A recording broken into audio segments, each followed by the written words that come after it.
जाता है और जीवन की समस्याओं से लड़ने की बजाय उससे भागने का मन बना लेता है, उसी प्रकार अर्जुन जो महाभारत के महानायक थे, अपने सामने आने वाली समस्याओं से भयभीत होकर जीवन और क्षत्रिय धर्म से निराश हो गए थे।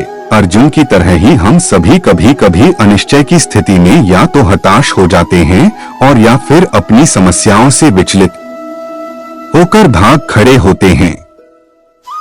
इसीलिए भगवान श्री कृष्ण ने जन सामान्य के लिए कर्तव्यनिष्ठ मार्ग को इंगित करने के लिए इस महाज्ञान को गीता के माध्यम से प्रस्तुत किया है।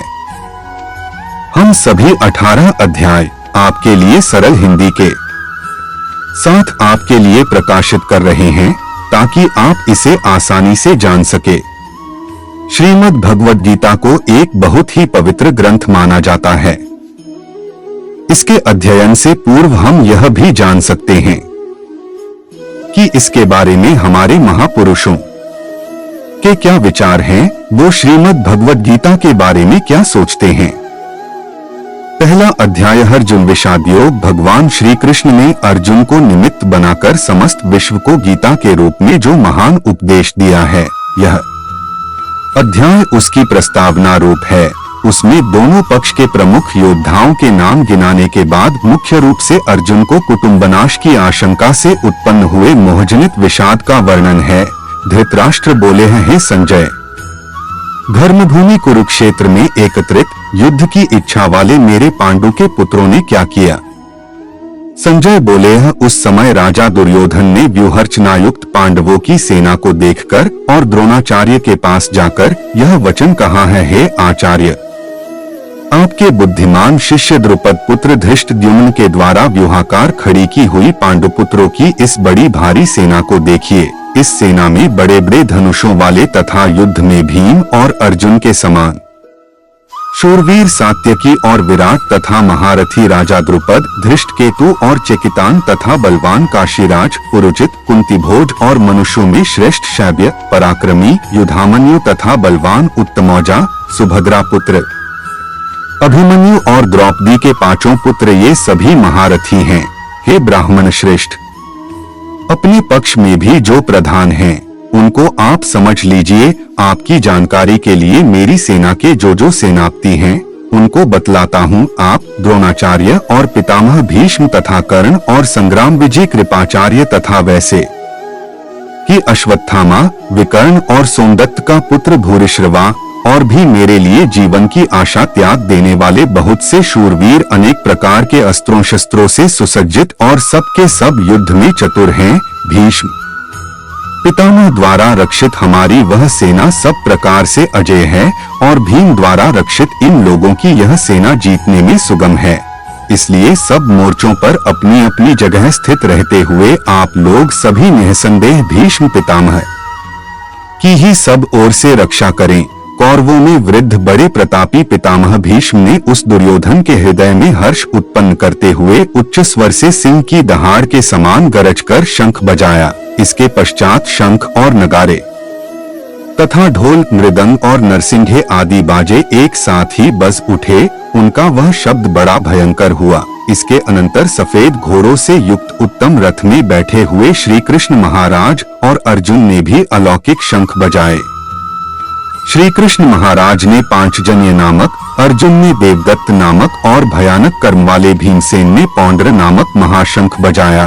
कुंती पुत्र राजा युधिष्ठिर ने अनंत विजय नामक और नकुल तथा सहदेव ने सुघोष और मणिपुष्पक नामक शंख बजाए। श्रेष्ठ धनुष वाले काशीराज और महारथी शिखंडी और धृष्टद्युम्न तथा राजा विराट और अजय सात्यकी, राजा द्रुपद और द्रौपदी के 5 पुत्र और बड़ी भुजा वाले सुभद्रा पुत्र अभिमन्यु, सभी ने हे राजन सब ओर से अलग अलग शंख बजाए और उस भयानक शब्द ने आकाश और पृथ्वी को भी गुंजाते हुए धार्तराष्ट्रों के अर्थात आपके पक्ष वालों के हृदय विदीर्ण कर दिए। हे राजन, इसके बाद कपिध्वज अर्जुन ने मोर्चा बांधकर डटे हुए धृतराष्ट्र संबंधियों को देखकर उस शस्त्र चलाने की तैयारी के समय धनुष उठाकर ऋषिकेश श्री कृष्ण महाराज से यह वचन कहा है, हे अच्युत, मेरे रथ को दोनों सेनाओं के बीच में खड़ा कीजिए।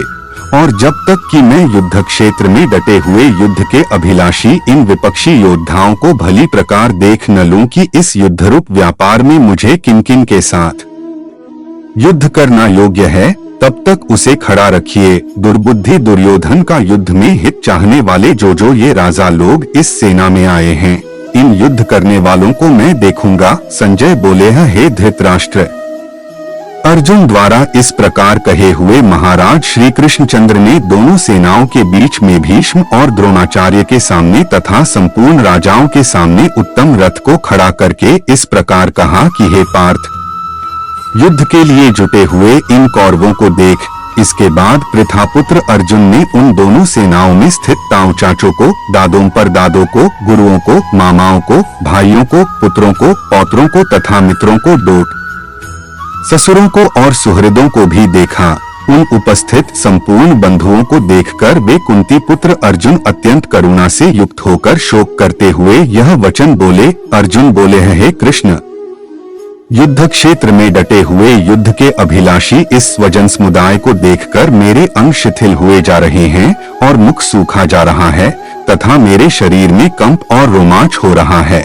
हाथ से गांडीव धनुष गिर रहा है और त्वचा भी बहुत जल रही है तथा मेरा मन भ्रमित हो रहा है, इसलिए मैं खड़ा रहने को भी समर्थ नहीं हूँ। हे केशव, मैं लक्षणों को भी विपरीत देख रहा हूँ तथा युद्ध में स्वजन समुदाय को मारकर कल्याण भी नहीं देखता। 31 हे कृष्ण, मैं न तो विजय चाहता हूँ और न राज्य तथा सुखों को ही। हे गोविंद, हमें ऐसे राज्य से क्या प्रयोजन है अथवा ऐसे भोगों से और जीवन से भी क्या लाभ है। हमें जिनके लिए राज्य, भोग और सुखादि अभीष्ट हैं, वे ही ये सब धन और जीवन की आशा को त्याग कर युद्ध में खड़े हैं। गुरुजन, ताऊ चाचे, लड़के और उसी प्रकार दादे, मामे, ससुर, पौत्र, साले तथा और भी संबंधी लोग हैं। हे मधुसूदन, मुझे मारने पर भी अथवा तीनों लोकों के राज्य के लिए भी मैं इन सबको मारना नहीं चाहता, फिर पृथ्वी के लिए तो कहना ही क्या। हे जनार्दन, धृतराष्ट्र के पुत्रों को मारकर हमें क्या प्रसन्नता होगी। इन आत्ताइयों को मारकर तो हमें पाप ही लगेगा। अतएव हे माधव, अपने ही बांधव धृतराष्ट्र के पुत्रों को मारने के लिए हम योग्य नहीं हैं, क्योंकि अपने ही कुटुंब को मारकर हम कैसे सुखी होंगे। यद्यपि लोभ से भ्रष्ट चित्त हुए ये लोग कुल के नाश से उत्पन्न दोष को और मित्रों से विरोध करने में पाप को नहीं देखते, तो भी हे जनार्दन, कुल के नाश से उत्पन्न दोष को जानने वाले हम लोगों को इस पाप से हटने के लिए क्यों नहीं विचार करना चाहिए। कुल के नाश से सनातन कुल धर्म नष्ट हो जाते हैं। धर्म के नाश हो जाने पर संपूर्ण कुल में पाप भी बहुत फैल जाता है।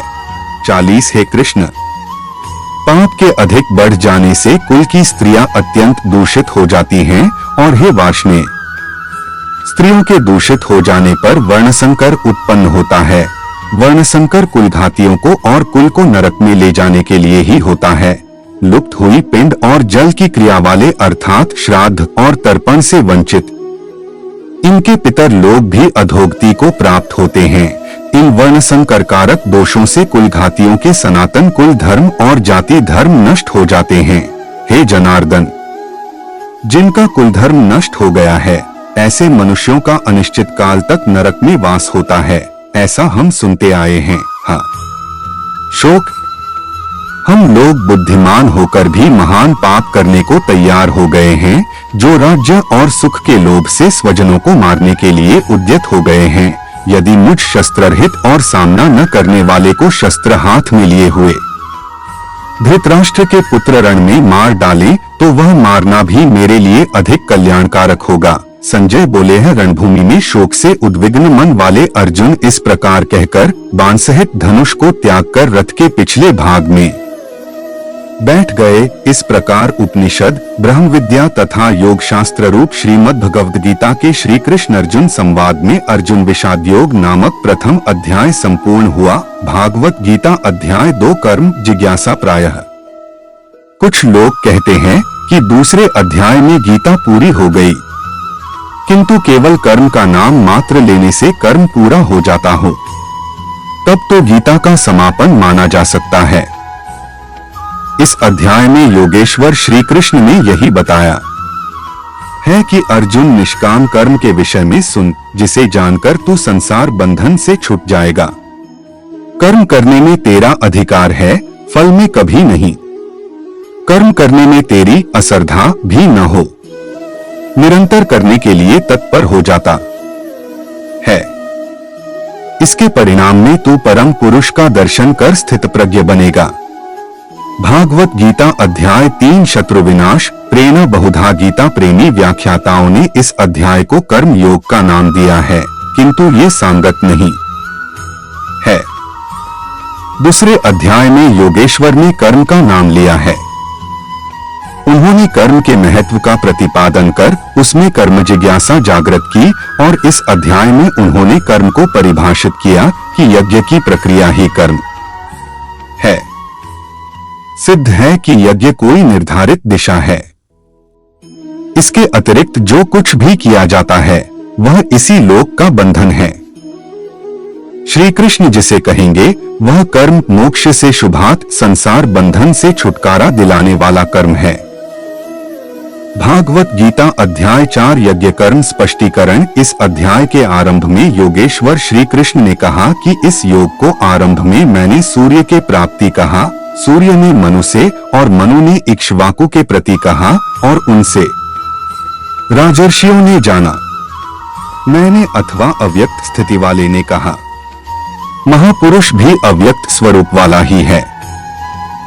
शरीर तो उसके रहने का मकान मात्र है। ऐसे महापुरुष की वाणी में परमात्मा ही प्रवहित होता है। ऐसे किसी महापुरुष से योग सूर्य द्वारा संचारित होता है। उस परम प्रकाश रूप का प्रसार सूर्य के अंतराल में होता है, इसलिए सूर्य के प्रति कहा है। भागवत गीता अध्याय 5 महापुरुषस्थ महेश्वर। इस अध्याय के आरंभ में अर्जुन ने प्रश्न किया कि कभी तो आप निष्कर्म कर्मयोग की प्रशंसा करते हैं और कभी आप संन्यास मार्ग से कर्म करने की प्रशंसा करते हैं। दोनों में एक को जो आपने सुनिश्चित किया हो, परम कल्याणकारी हो, उसे कहिए। श्री कृष्ण ने बताया, अर्जुन परम कल्याण तो दोनों में है। दोनों में वही निर्धारित यज्ञ की क्रिया ही की जाती है, फिर भी निष्काम कर्मयोग विशेष है। बिना इसे किए संन्यास शुभाशुभ कर्मों का अंत नहीं होता। भागवत गीता अध्याय 6 अभ्यास योग। इस अध्याय के आरंभ में योगेश्वर श्री कृष्ण ने कहा कि फल के आश्रय से रहित होकर जो कार्यम कर्म अर्थात करने योग्य प्रक्रिया विशेष का आचरण करता है वही सन्यासी है और उसी कर्म को करने वाला ही योगी है। केवल क्रियाओं अथवा अग्नि को त्यागने वाला योगी अथवा सन्यासी नहीं होता। संकल्पों का त्याग किए बिना कोई भी पुरुष सन्यासी अथवा योगी नहीं होता। हम संकल्प नहीं करते, ऐसा कह देने मात्र से संकल्प पिंड नहीं छोड़ते। भागवत गीता अध्याय 7 समग्र जानकारी। इस 7वें अध्याय में योगेश्वर श्री कृष्ण ने बताया कि अनन्य भाव से मुझ में समर्पित होकर, मेरे आश्रित होकर जो योग में लगता है वह समग्र रूप से मुझे जानता है। मुझे जानने के लिए हजारों में कोई विरला ही प्रयत्न करने वालों में विरला ही कोई जानता है। वह मुझे पिंड रूप में एक देशीय नहीं वरन सर्वत्र व्याप्त दिखता है। भागवत गीता अध्याय 8 ब्रह्मयोग। इस अध्याय में 5 प्रमुख बिंदुओं पर विचार किया गया, जिनमें सर्वप्रथम अध्याय 7 के अंत में श्री कृष्ण द्वारा बीजोरोपित प्रश्नों को स्पष्ट समझाने की जिज्ञासा से इस अध्याय के आरंभ में अर्जुन ने 7 प्रश्न किए कि भगवान, जिसे आपने कहा वह ब्रह्मा क्या है, वह आत्मा क्या है, वह संपूर्ण कर्म क्या है, अधिदेव अधिभूत और अधियज्ञ क्या है, और अंतकाल में आप किस प्रकार जानने में आते हैं कि कभी विस्मृत नहीं होते।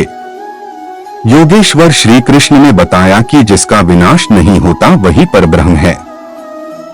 भागवत गीता अध्याय 9 राजविद्या जागृति। इस अध्याय के आरंभ में श्री कृष्ण ने कहा, अर्जुन, तुझ दोष रहित भक्त के लिए मैं इस ज्ञान को विज्ञान सहित कहूंगा। जिसे जानकर कुछ भी जानना शेष नहीं रहेगा।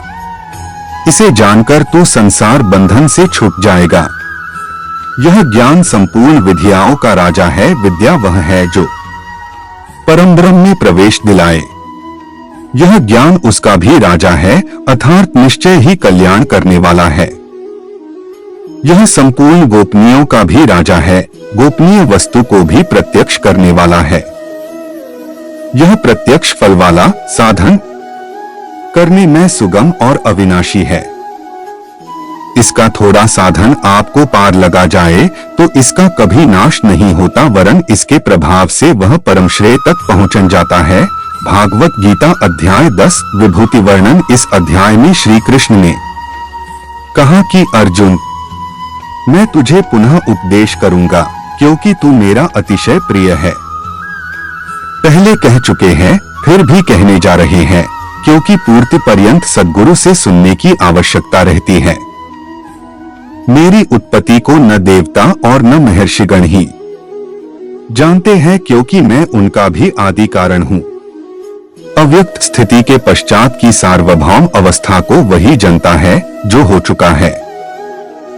जो मुझे अजन्मा, अनादि और संपूर्ण लोकों के महान ईश्वर को साक्षात्कार सहित जानता है, वही ज्ञानी है। भागवत गीता अध्याय 11 विश्वरूप दर्शन योग। इस अध्याय के आरंभ में अर्जुन ने कहा, भगवान, आपकी विभूतियों को मैंने विस्तार से सुना, जिससे मेरा मोह नष्ट हो गया, अज्ञान का शमन हो गया। किंतु जैसा आपने बताया कि मैं सर्वत्र हूँ, इसे मैं प्रत्यक्ष देखना चाहता हूँ। यदि मेरे द्वारा देखना संभव हो तो कृपया उसी रूप को दिखाइए।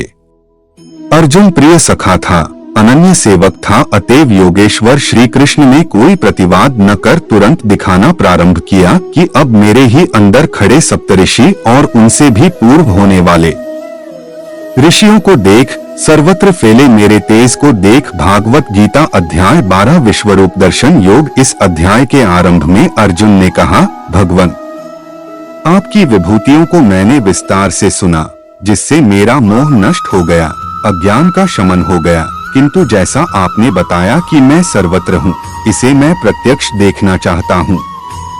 यदि मेरे द्वारा देखना संभव हो तो कृपया उसी रूप को दिखाइए। अर्जुन प्रिय सखा था, अनन्य सेवक था, अतएव योगेश्वर श्री कृष्ण ने कोई प्रतिवाद न कर तुरंत दिखाना प्रारंभ किया कि अब मेरे ही अंदर खड़े सप्तऋषि और उनसे भी पूर्व होने वाले ऋषियों को देख, सर्वत्र फैले मेरे तेज को देख। भागवत गीता अध्याय 13 क्षेत्र क्षेत्रज्ञ विभाग योग। गत अध्याय के अंत में योगेश्वर श्री कृष्ण ने कहा कि अर्जुन, तेरे सिवाय न कोई पाया है, न कोई पा सकेगा। जैसा तूने देखा, किंतु अनन्य भक्ति अथवा अनुराग से जो भजता है, वह इसी प्रकार मुझे देख सकता है, तत्व के साथ मुझे जान सकता है और मुझ में प्रवेश भी पा सकता है। अर्थात परमात्मा ऐसी सत्ता है जिसको पाया जाता है। अत अर्जुन भक्त बन। भागवत गीता अध्याय 13 क्षेत्रज्ञ विभाग योग। गीता के आरंभ में धर्म क्षेत्र कुरुक्षेत्र का नाम तो लिया गया, किंतु वह क्षेत्र वस्तुत है कहाँ? वह स्थल बताना शेष था, जिसे स्वयं शास्त्रकार। इससे स्पष्ट है कि श्री कृष्ण भी एक योगी थे, क्योंकि जो जनता है वह क्षेत्रज्ञ है, ऐसा महापुरुषों ने कहा है। मैं भी क्षेत्रज्ञ हूँ, अर्थात अन्य महापुरुषों की तरह मैं भी हूँ। भागवत गीता अध्याय 14 गुणत्रय विभाग योग। इस अध्याय के आरंभ में योगेश्वर श्री कृष्ण ने कहा कि अर्जुन, ज्ञानों में भी अति उत्तम परम ज्ञान को मैं फिर भी तेरे लिए कहूँगा, जिसे जानकर मुनिजन उपासना के द्वारा मेरे स्वरूप को प्राप्त होते हैं। फिर सृष्टि के आदि में वे जन्म नहीं लेते, किंतु शरीर का निधन तो होना ही है, उस समय वे व्यथित नहीं होते। प्राप्ति जीते जी होती है, किंतु शरीर का अंत होते समय भी वे व्यथित नहीं होते। भागवत गीता अध्याय 15 पुरुषोत्तम योग। इस अध्याय के आरंभ में योगेश्वर श्री कृष्ण ने बताया कि संसार एक वृक्ष है, पीपल जैसा वृक्ष है। पीपल एक उदाहरण मात्र है। ऊपर इसका संसार वृक्ष की शाखाएं ऊपर और नीचे सर्वत्र व्याप्त है, और मूलानी उसकी जड़ों का जाल भी ऊपर और नीचे सर्वत्र व्याप्त है, क्योंकि वह मूल ईश्वर और वही बीज रूप से प्रत्येक जीव हृदय में निवास करता है। भागवत गीता अध्याय 16 दैवासुर संपद विभाग योग। इस अध्याय के आरंभ में योगेश्वर श्री कृष्ण ने दैवी संपद का विस्तार से वर्णन किया, जिसमें ध्यान में स्थिति, सर्वस्व का समर्पण, अंतःकरण की शुद्धि, इंद्रियों का दमन, मन का समन, स्वरूप को स्मरण दिलाने वाला अध्ययन, यज्ञ के लिए प्रयत्न, मन सहित इंद्रियों को तपाना, अक्रोध, चित्त का शांत प्रवाहित रहना इत्यादि 26 लक्षण बताए। सबके सब तो इष्ट के समीप पहुँचे हुए योग साधना में प्रवृत्त किसी साधक में संभव है, आंशिक रूप से सब में है। भागवत गीता अध्याय 17 तत्सत व श्रद्धात्रय विभाग योग। अध्याय के आरंभ में ही अर्जुन ने प्रश्न किया कि भगवान, जो शास्त्र विधि को त्याग कर और श्रद्धा से युक्त होकर यजन करते हैं, लोग भूत भवानी अन्यान्य पूजते ही रहते हैं, तो उनकी श्रद्धा कैसी है? सात्विकी है, राजसी है अथवा तामसी? इस पर योगेश्वर श्री कृष्ण ने कहा, अर्जुन, यह पुरुष श्रद्धा का स्वरूप है, कहीं न कहीं उसकी श्रद्धा होगी ही। जैसी श्रद्धा वैसा पुरुष, जैसी वृत्ति वैसा पुरुष। उनकी वह श्रद्धा सात्विक, राजसी और तामसी तीनों प्रकार की होती है। सात्विक श्रद्धा वाले देवताओं को, राजसी श्रद्धा वाले यक्ष जो यश शौर्य प्रदान करते हैं, राक्षसों जो सुरक्षा दे सके का पीछा करते हैं, और तामसी श्रद्धा वाले भूत प्रेतों को पूजते हैं। भागवत गीता अध्याय 18 संन्यास योग। यह गीता का समापन अध्याय है। आरंभ में ही अर्जुन का प्रश्न है, प्रभु, मैं त्याग और संन्यास के भेद और स्वरूप को जानना चाहता हूँ। योगेश्वर श्री कृष्ण ने इस पर प्रचलित 4 मतों की चर्चा की। इनमें एक सही भी था। इससे मिलता जुलता ही निर्णय योगेश्वर श्री कृष्ण ने दिया कि यज्ञ, दान और तप किसी काल में त्यागने योग्य नहीं है। ये मनुष्यों को भी पवित्र करने वाले हैं।